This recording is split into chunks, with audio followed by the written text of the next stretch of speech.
Inflammation is a local immune response to tissue injury or infection, experienced as heat, redness, edema, pain, and loss of function.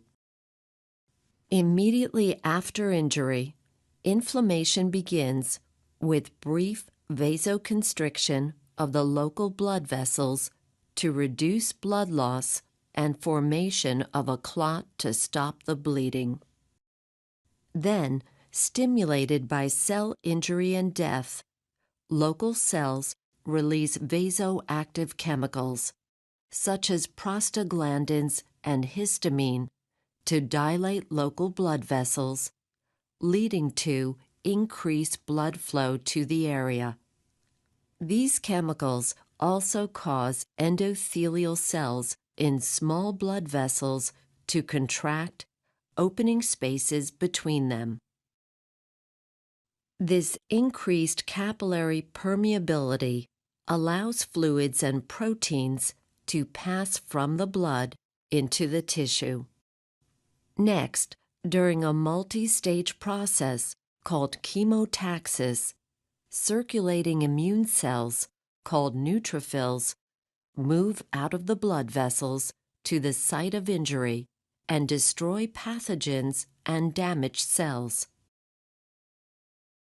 Chemotaxis begins when cells at the injury site release messenger molecules called chemoattractants, which cause local endothelial cells and circulating neutrophils to stick together.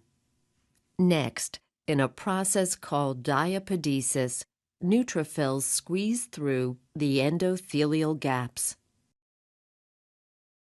The neutrophils migrate to the injury site by following a chemotactic gradient.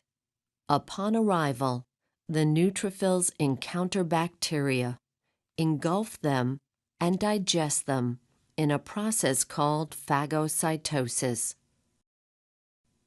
After destruction of the bacteria and removal of cellular waste, tissue repair begins when locally produced growth factors cause local fibroblasts to begin dividing rapidly and secreting large quantities of collagen to reinforce the wound. Anti-inflammatory drugs inhibit inflammation by blocking production of inflammatory chemicals. The most common drugs for inflammation are non-steroidal anti-inflammatory drugs, or NSAIDS, such as aspirin and ibuprofen. They contain an enzyme called cyclooxygenase, or COX, that inhibits the production of prostaglandins and several other inflammatory chemicals, thus reducing vasodilation, edema, and pain associated with inflammation.